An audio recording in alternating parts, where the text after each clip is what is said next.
Price the Lord. ദൈവനാമത്തിൻ്റെ മഹത്വമുണ്ടാകട്ടെ. എല്ലാ പ്രിയപ്പെട്ടവർക്കും കർത്താവായ യേശു ക്രിസ്തുവിൻ്റെ നാമത്തിൽ ഞാൻ എൻ്റെ സ്നേഹവന്ദനങ്ങളെ അറിയിക്കുന്നു. ഇന്ന് അല്പനേരത്തെ ചിന്തയ്ക്കായിട്ട് യേശയ്യാവ് 63:9 ഐസയ ചാപ്റ്റർ 63 വേഴ്സ് 9. അവരുടെ കഷ്ടതയിലൊക്കെയും അവൻ കഷ്ടപ്പെട്ടു, അവൻ്റെ സമുഖദൂതൻ അവരെ രക്ഷിച്ചു. തൻ്റെ സ്നേഹത്തിലും കനിവിലും അവൻ അവരെ വീണ്ടെടുത്തു. പുരാതന കാലത്തൊക്കെയും അവൻ അവരെ ചുമന്നുകൊണ്ട് നടന്നു. Price the Lord. നമുക്കറിയാം, യേശു കർത്താവ് തൻ്റെ ശിഷ്യന്മാരെ ബോട്ടിൽ കയറ്റി തടാകത്തിൻ്റെ അക്കരയ്ക്ക് പോകുവാനായിട്ട് നിർബന്ധിച്ചപ്പോൾ കർത്താവിന് അറിയാമായിരുന്നു ഈ ഗലീല കടൽ വയലൻ്റായിട്ടുള്ള കാറ്റുകൾക്ക് വളരെ നൊട്ടൂറിയസാണ്. ആ രാത്രി സംഗതികളൊക്കെ മോശമായിരുന്നു എന്നല്ല, it went bad to worse. അങ്ങനെ വലിയ ഒരു ഹറിക്കെയിൻ വന്നപ്പോൾ ശിഷ്യന്മാർ അതിൻ്റെ മധ്യത്തിൽ പെട്ടപ്പോൾ നമുക്ക് ഒട്ടും അതിശയിക്കാനില്ല അവർ പാനിക്കായി പോയെങ്കിൽ. തീർച്ചയായിട്ടും അവർ പാനിക്കായിപ്പോയി. ഞാൻ പറയട്ടെ, ബൈബിൾ ഉടനീളം നമ്മൾ സ്റ്റോംസിനെ കൊണ്ട്, ചുഴലിക്കാറ്റ്, കൊടുങ്കാറ്റ്, ഈശാനമൂലൻ ഒക്കെ കാണുന്നുണ്ട്. അതെല്ലാം ജീവിതത്തിലെ പരീക്ഷകളെ കാണിക്കുന്നതാണ്. യോഹന്നാൻ്റെ സുവിശേഷം 16:33 പറയുന്നത് ഈ ലോകത്തിൽ നമ്മൾക്ക് കഷ്ടം ഉണ്ട് എന്നാണ്. നമ്മുടെ മേലേക്ക് ചിലപ്പോൾ പെട്ടെന്നായിരിക്കും ചില കഷ്ടങ്ങൾ വരും. നമ്മളെങ്ങനെ അതിനെയൊക്കെ സഹിക്കും? ഞാൻ ഓർക്കുന്നു, ഈ കാറ്റ് വന്നപ്പോൾ ശിഷ്യന്മാരുടെ ആദ്യത്തെ റിയാക്ഷൻ എങ്ങനെയെങ്കിലും ആ കാറ്റൊന്ന് നിർത്തിക്കിട്ടണം, അല്ലെങ്കിൽ പ്രോബ്ലം എങ്ങനെയെങ്കിലും ഒന്ന് സോൾവ് ചെയ്യണം. അതിന് വളരെ ആഞ്ഞു തുഴയണം, അപ്പോഴേക്ക് തിരിച്ച് കരയ്ക്കങ്ങ് അടുക്കാമല്ലോ. അതിനു വേണ്ടി ശ്രമിക്കാൻ തുടങ്ങും. പക്ഷേ പെട്ടെന്ന് തന്നെ അവർ ക്ഷീണിതരായിത്തീരും. അങ്ങനെ അവരുടെ ബലഹീനത മനസ്സിലാക്കി കഴിഞ്ഞപ്പോൾ അവരെന്ത് ചെയ്തു?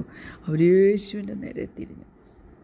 എന്നാൽ അതിശയമെന്ന് പറയട്ടെ, അവർ നോക്കിയപ്പോൾ അവരുടെ മാസ്റ്റർ ആ ബോട്ടിൻ്റെ തന്നെ ഒരറ്റത്ത് ചുരുണ്ടുകൂടി കിടന്ന് ഉറങ്ങുക. Jesus was A sleep. എങ്ങനെ യേശുവിന് ഉറങ്ങാൻ കഴിയും? പേടിച്ചരണ്ട ശിഷ്യന്മാർ പെട്ടെന്ന് ഒരു കൺക്ലൂഷനിലേക്ക് എത്തി. ഈ കർത്താവ് ഞങ്ങളുടെ കഷ്ടതയിൽ ഞങ്ങളെ കാണുന്നില്ല, നോക്കുന്നില്ല. ഈ പറച്ചിൽ എന്നെ കേൾക്കുന്ന, ഇന്ന് ഈ ഡിവോഴ്സൺ സ്റ്റഡി കേൾക്കുന്ന നമ്മിൽ ചിലരുടെ ഹൃദയത്തിനകത്തെ ഒരു ചെറിയ പതിപ്പല്ലേ? അൺഫെയറായിട്ടുള്ള സിറ്റുവേഷൻസും സാഹചര്യങ്ങളും നമ്മൾ ഫേസ് ചെയ്യുമ്പോൾ, നമ്മുടെ കഴിവിനപ്പുറമായിട്ട് ആ സംഗതികൾ പോകുമ്പോൾ നാം സാധാരണ ദൈവത്തെ ക്വസ്റ്റ്യൻ ചെയ്യും. എന്തുകൊണ്ട് ഇതിങ്ങനെ നടക്കുവാൻ എൻ്റെ ദൈവം അനുവദിച്ചു? അവൻ നമ്മളെ കെയർ ചെയ്യുന്നില്ലേ? അവൻ നമ്മളെ കെയർ ചെയ്യുന്നുണ്ടെങ്കിൽ അവൻ ഏതെങ്കിലും ഒരു പോംവഴി ഇതിന് ഒരുക്കത്തില്ലേ? ശിഷ്യന്മാരെ പോലെ നമുക്ക് പെട്ടെന്ന് ചില കൺക്ലൂഷനിൽ എത്തുവാൻ കഴിയും.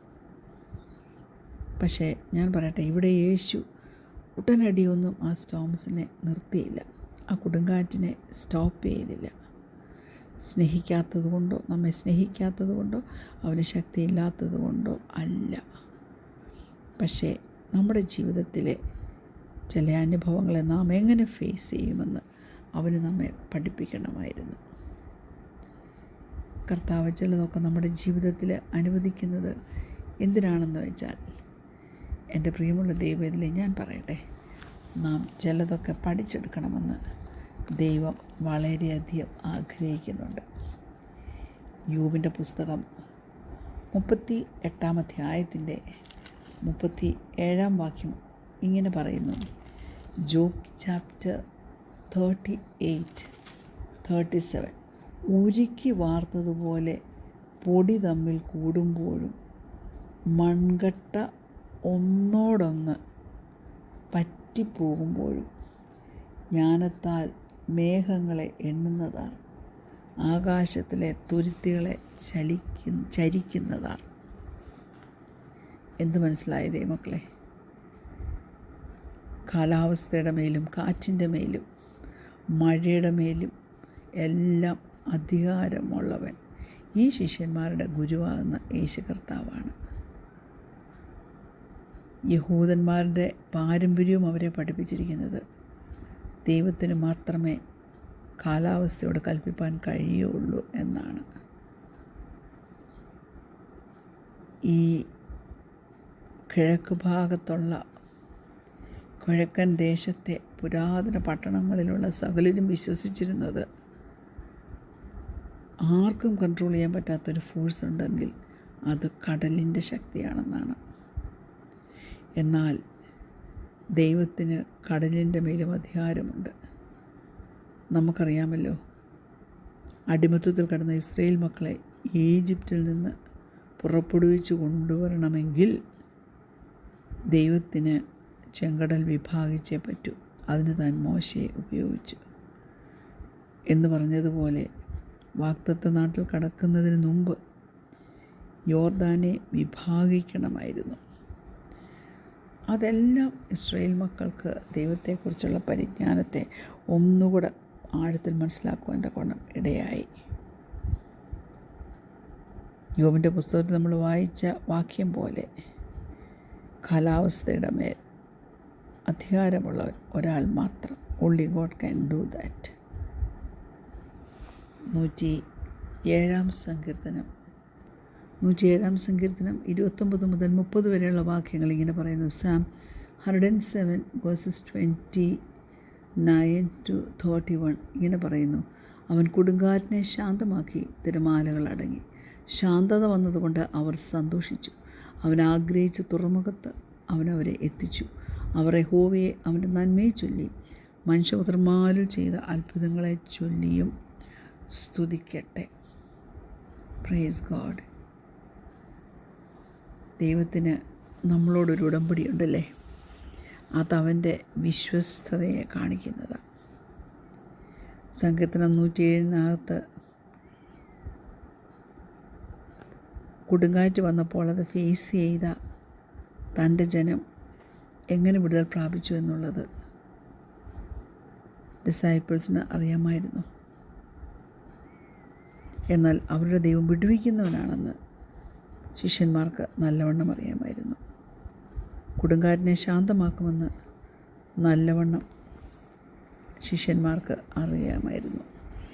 Jesus demonstration of power was A revelation of his identity. അവൻ വചനം പഠിപ്പിക്കാൻ വന്നപ്പോൾ അവനൊരു കാർപ്പൻ്റർ മാത്രമല്ലായിരുന്നു, അവൻ ദൈവമാണ്. അവൻ രക്ഷിക്കാനായി വന്നതാ. യേശു കർത്താവ് ദൈവത്തിൻ്റെ ഒരു ലവിങ് സൊല്യൂഷനാണ്. എപ്പോഴാണ്? നമ്മുടെ ജീവിതത്തിൽ വലിയ കൊടുങ്കാറ്റുകൾ അടിച്ചു വരുമ്പോൾ തീർച്ചയായും നമ്മെ ആശ്വസിപ്പിക്കുന്ന ഒരു ദൈവം നമുക്കുണ്ട്. അതുകൊണ്ട് യേശു കർത്താവിന് ഈ ശിഷ്യന്മാർക്ക് വേണ്ടി കൊടുങ്കാറ്റിനെ ശാന്തമാക്കണം എന്നുള്ളതിനെ കഴിഞ്ഞും വലിയ ആഗ്രഹം. അവർ ഈ കൊടുങ്കാറ്റിനെ, ശിഷ്യന്മാർ ഈ കൊടുങ്കാറ്റിനെ ഒന്ന് കൺട്രോൾ ചെയ്യണം, അവരുടെ ചൊൽപ്പടിയിലാക്കണമെന്നാണ്. ദൈവമക്കളെ,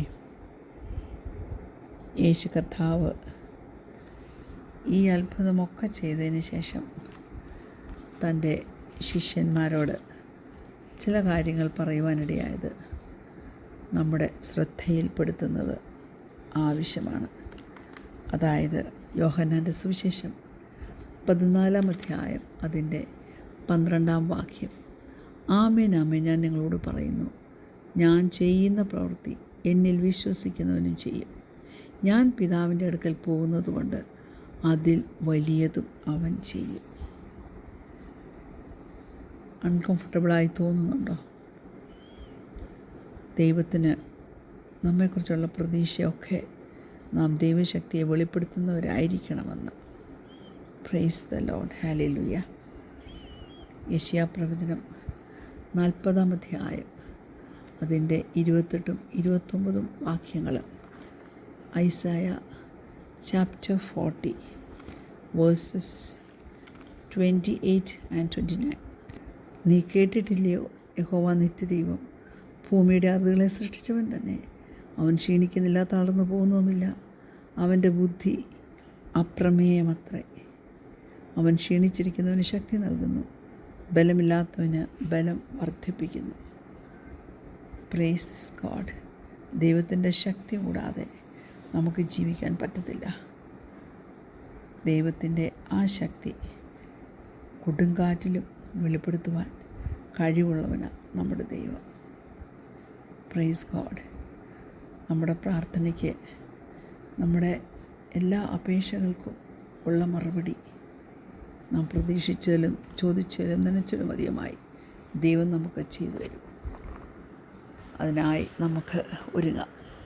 കണ്ണുടയ്ക്കാൻ പ്രാർത്ഥിക്കാം. ഞങ്ങളെ സ്നേഹിക്കുന്ന ഞങ്ങളുടെ നല്ല ദൈവമേ, സ്വർഗീയ പിതാവേ, സിംഹക്കുഴിയിലും തീച്ചൂളയിലും സാന്നിധ്യം തന്ന് ഞങ്ങളെ വിടുവിച്ച് പുറത്തു കൊണ്ടുവരുന്ന ദൈവത്തിനായ സ്തോത്രം. ദൈവത്തിൻ്റെ വലിയ കൃപയ്ക്കായിട്ട് ഞങ്ങൾ നിന്നെ സ്തുതിക്കുന്നു.